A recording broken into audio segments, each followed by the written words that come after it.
I'm sitting on G, waiting on O. Okay, let's get started. Hi, this is Jeanna with Now What with Jeanna, where I answer questions, offer tips, and say stupid shit that I'm going to later regret. About addiction, sobriety, and recovery. What are you laughing about? A later regret. Yeah, like 5 seconds after it's over, I'll go, oh shit, what did I say? If you have a question, please feel free to let us know. Just put it in the comments. If I get to see it, if I'm able to see it before the show's ended, we will try to answer it. If I am not able to see it, I can put it on the agenda for another episode, or I might answer it in the comments. I don't know. It just depends on what I feel like doing or what I'm able to do with the question. This week, I have invited Vince to join me, and he's leaving. But I've invited Vince to join me because we are doing some stuff a little bit different. We're getting ready to open the academy. And when we do that, Vince and I will be working together. The academy, we're starting with the academy helping families with recovery, as opposed to what we'll eventually be doing is families and individuals with substance use disorder in recovery both. And the goal is to work with both the family and the person in recovery to and better their chances. Yep, that's Now Sober Academy. Yes. Now Sober, Now What? And the roadmap to family recovery. That's what we're doing. Anyways, that'll be opening up real soon. And no, I think that was just my live telling me that I'm live, which I think we know that I'm live. So anyways, tonight's topic is we're going to bust some myths about recovery, specifically family recovery. There's a lot of myths in both family and with substance use disorder, about recovery. But tonight we're looking at the family recovery myths, things your family might believe about recovery that's not true. If you are not a family member and you are actually someone with substance use disorder, go ahead and listen up, because this stuff will also help you. If you know someone who is has a family member in recovery or with substance use disorder that they'd like to help get into recovery, please go ahead and share this video. It'll be in the replays, and this may be just what they need to hear. You ready to get going? Let's get going. All right. Kick us off. So, last thing I want to tell you is to hit that subscribe button or like or follow or whatever it is. I do these every Thursday, but I'm getting ready to change my time up to Tuesday at 2:00. I'm trying some new stuff because we'll be working in the academy, Now Sober Academy, towards the evening on Thursday nights. So, but I do it every week, and Vince is not always with me. He is this week. Usually it's myself, and I talk about tips, tricks, and stupid shit. And you do? I do this? I do this. Yes. Do. Yes. So, myth one. You ready? Go ahead. Myth one. Myth one. Myth one is that there are myths about recovering from alcohol. That was a dad joke. That is the only dad joke you get tonight. I'm not giving you any more dad jokes. No more dad jokes. The only myth is there are no myths. There are myths. Yeah, there are myths. I'm just checking. All right. The first one that we're going to talk about is this whole thing about treatment is the end. There's this, all we need to do is get our loved one, our significant other, into treatment. And then they'll go away to treatment. They'll put all the wiggy wigs and willy woggles and fix all the little crinkles and stuff on that loved one. They'll come back, and the problem of addiction, substance abuse will go away, and all the problems are solved. And it just doesn't happen. Treatment is the beginning. There's a whole process that needs to be focused on. And a lot of times we see, even in the 12-step rooms, people think that if they work the 12 steps, then they're healed. No, they get through the steps, and it's just beginning. We have to work on connection and connection over and over again, and try to deal with the things that interfere with the connection between human beings. So treatment is not the beginning. It's not the end. It is barely the beginning. Right. All right, you got me turned around in that one. Yeah, me I wasn't too. sure what you were saying. All right, myth number 2, you need to have an intervention. Otherwise, you'll never get them into treatment. And that is just not true. The truth is, interventions are very confrontational. You back the person in the corner, they get angry, and sometimes they will agree to go to treatment, only to come out and, as I've seen before, find their drug dealer in the parking lot of the treatment center, and they're back on the substances. I don't know why I'm stuttering like this. Back on the substances before they even make it home from treatment. So, If they're especially if they're being forced, mhm. and I want to say that sometimes, I mean, once we're going to talk about that in a little bit. One size doesn't fit all, but treatment can have a part in it, and sometimes they got to cycle through treatment. But it's this whole idea that where they get forced to go can be problematic. Now, I have seen sometimes there's courts and stuff, there's consequences of their behavior where the court's going to give them a chance to straighten up, and there is some forcing there. But so one size doesn't fit all.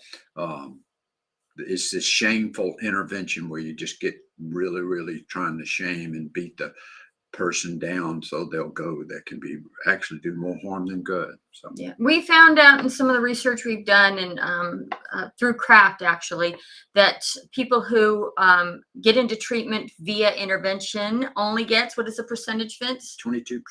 22% go into recovery and have some, any sort of success.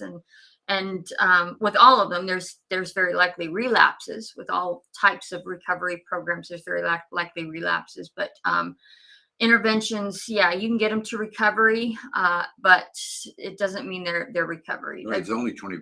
If the whole family changes, it goes up above 65% Yeah, success rate. So there's just different ways. And if your loved one, 22% is not bad. I mean, if you look at it, compared, yeah, only about, just like if they only do one of the 12-step programs by themselves, and there's only about a 5 to 14% chance. So intervention, forcing that model improves it a little bit. So it's not bad, but if the whole family gets involved and changes, which is what we deal with now, Sober Academy, actually the specific behaviors that can change and what to do with them. Yeah.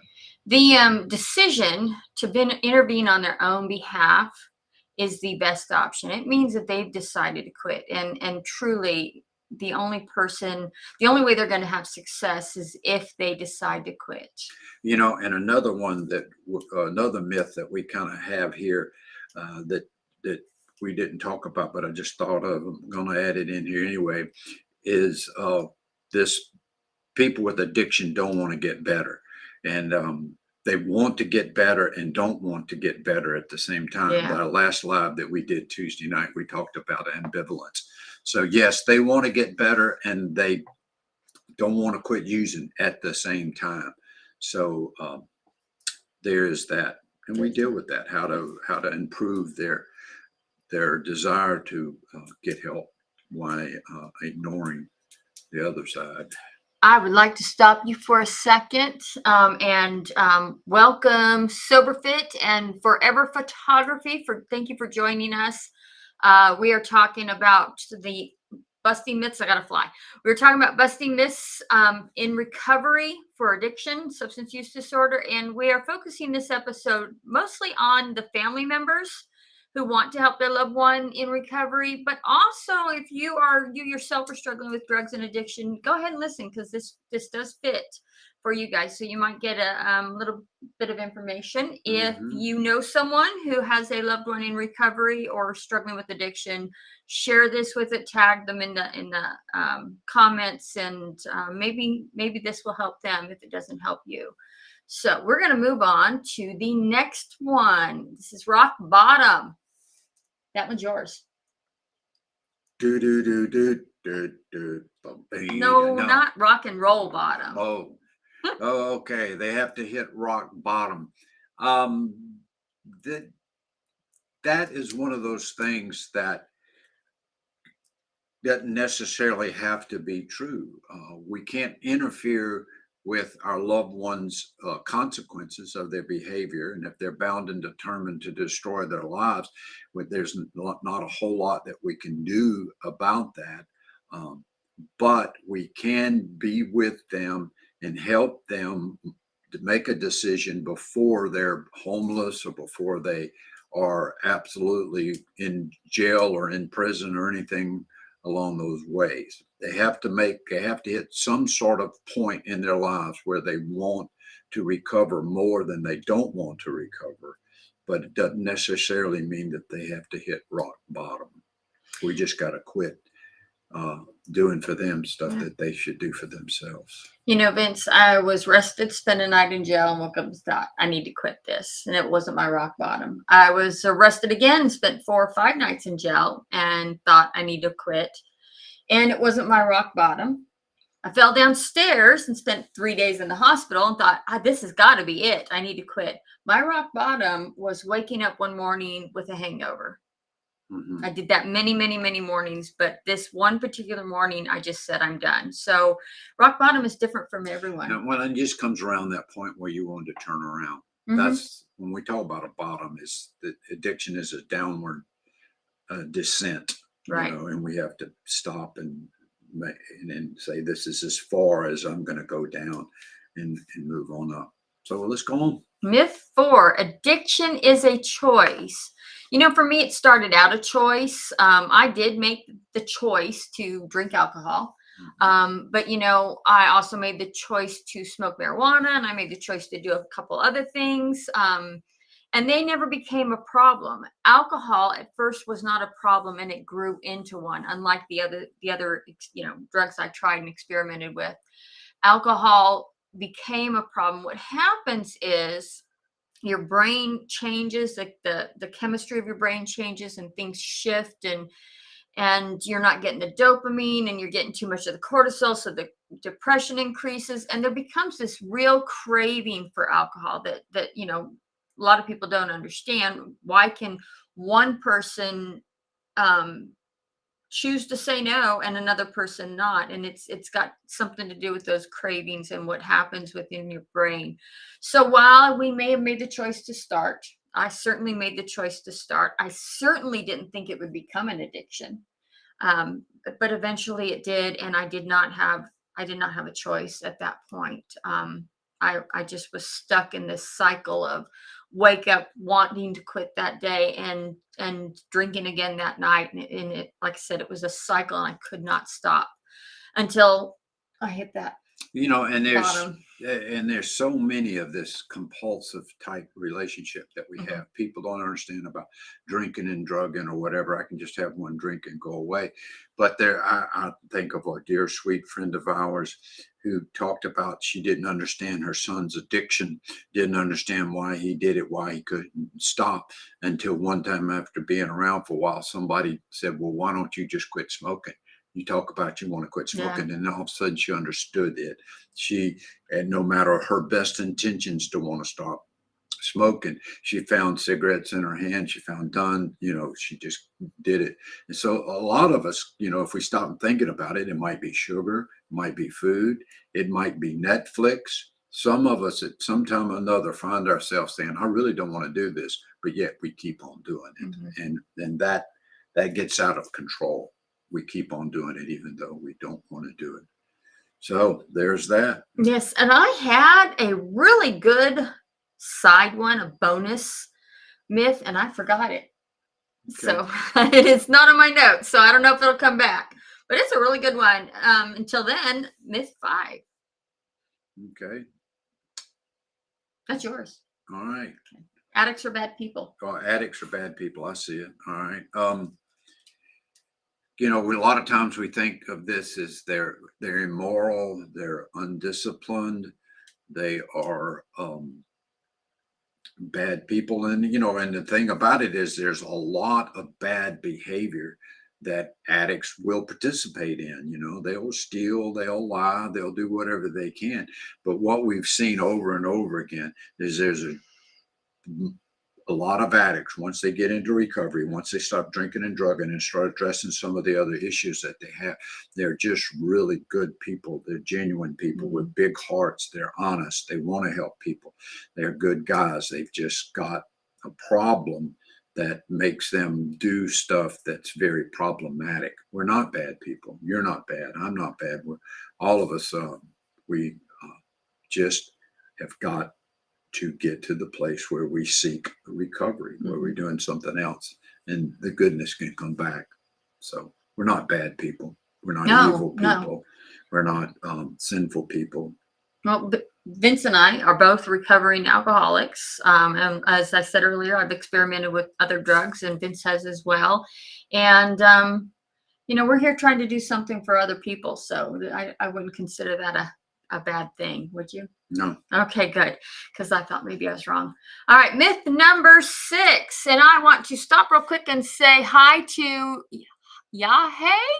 Hi, I hope I said that right. I don't know, but this is Jeanna with Now What with Jeanna, and Vince has joined me today, and we're talking about myths of recovery, and we're focusing this episode on for the family, what they may be thinking about recovery and treatment facilities and whatever else going on. And we don't have all the myths, but we do have some that we thought were very important. So stick around. Myth 6, there is a one-size-fits-all treatment for everyone, and that is so untrue. I have friends that are in the program we go to that have gone to treatment facilities, and speaking of which, Detox at home, that was my myth. So we'll talk about that in a second. Anyways, they've gone to treatment facilities, and sometimes it works, sometimes it doesn't. Sometimes they have to go 3 or 4 times. Sometimes they only have to go 1. I have not gone to a treatment facility at all. Vince, did you go to treatment facilities? You went to treatment. I know you did a lot of did outpatient stuff. I did some outpatient stuff. So the point is that what works for one person is not going to work for another person. And and there are a lot of groups. There's AA and there's NA and CA and that Narcotics Anonymous, Cocaine Anonymous. There's Al-Anon. There is Narcotics Anonymous for it's called Noranon. Celebrate Recovery. Yeah, there's Sex Addicts Anonymous, Sex Love Anonymous. There's Celebrate Recovery. There's several different church type facilities. Some people find a church, more of a Christian type approach to it helps them. That seems to work for some. And on the other end is Smart Recovery, which is a very scientific based, right? And so there's all different kinds. The thing is, we didn't get into our addiction for the same reasons, and some of us can't get out of it in the same way. If you've had a really shady past, that's not the word, difficult past, childhood, yes, shady is not the word, but if you had a difficult childhood, if you have any sort of PTSD because of maybe a war situation, or your house catches on fire, there's a sense of PTSD that comes with that, this complete defeat. What do I do now? So maybe that's why you're drinking, and it just requires different types of treatment and different levels of treatment. How much do you get? How long do you need it? Everything is different. We are all different people, and we may need something different, including massive amounts of therapy. Actually, you know what? Drug court is recovery for some people. And that is not something I've had the experience of doing. Nope. Thank God. All right. The last one, that's that one I threw out there. Well, but before we get to the last one for the,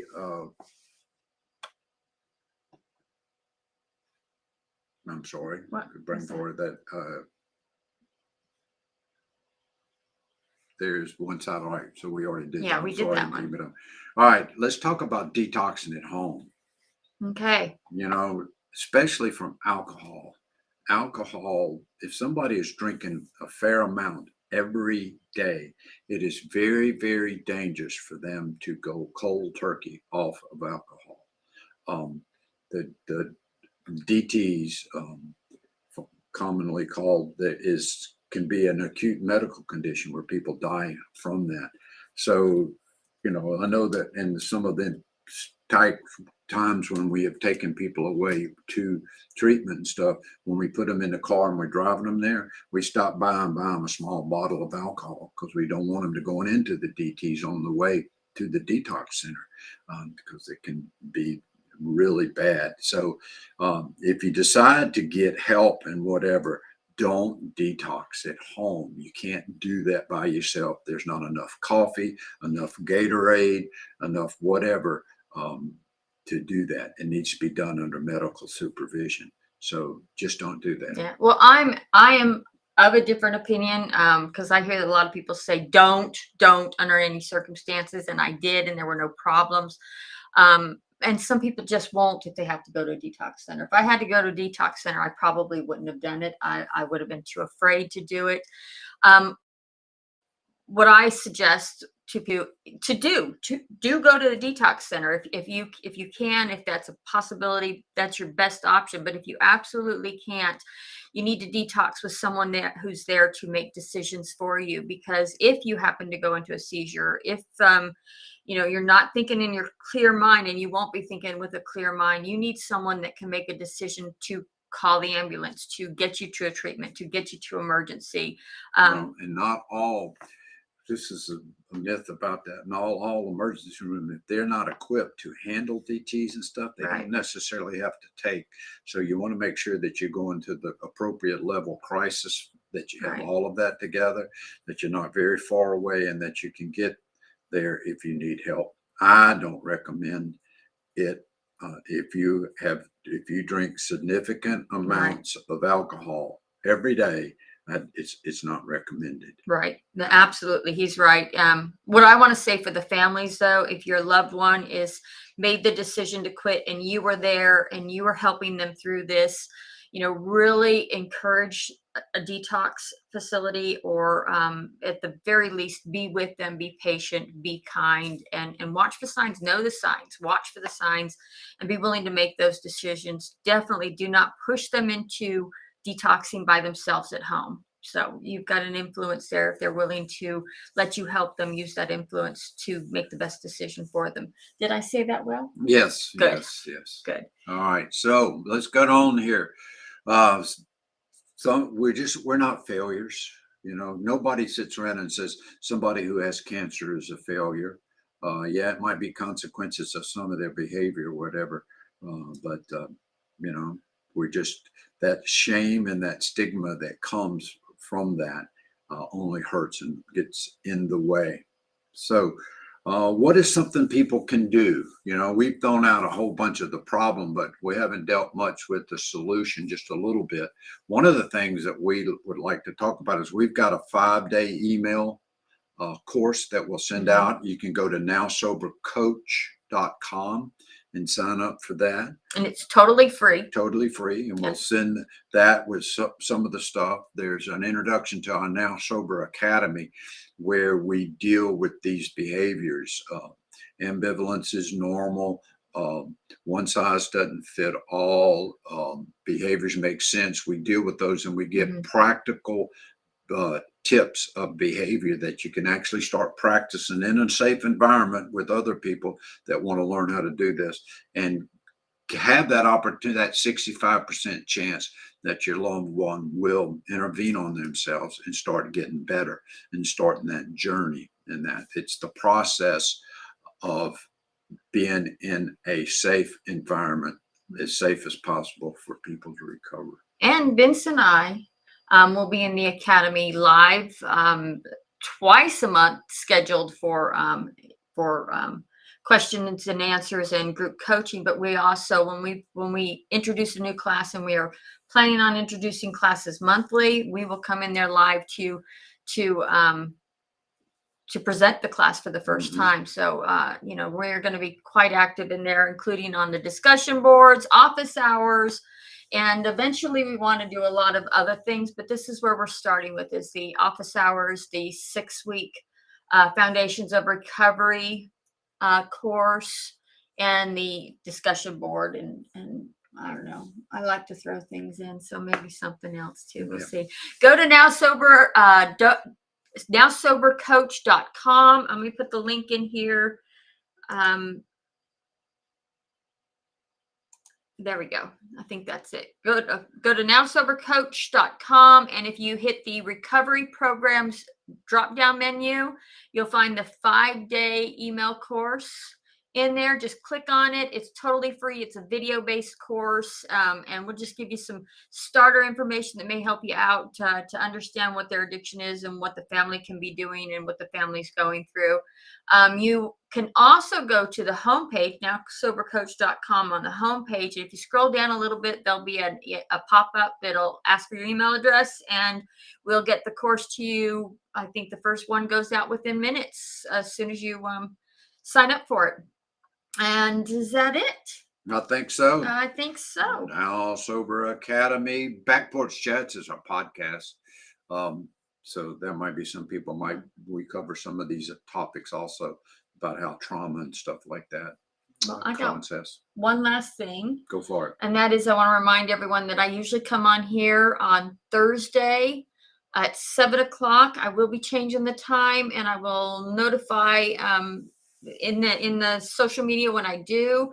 Next week, I will be returning to talking about Stephen Covey. I'm doing a series on Stephen Covey's 7 Habits of Highly Effective People, and I am renaming it 7 Habits of Highly Sober People. Successfully Sober People? I don't know. We're using the 7 Habits of Highly Effective People to learn tools and tips to help us with recovery. And I think that is it. That is it. All right. So we will see you next week. Yeah, and go ahead and hit subscribe, and you'll know when all the new episodes, lives, whatever come out. And I guess that's it. Good deal. Thank you. All right. All right. Bye-bye. Thank you.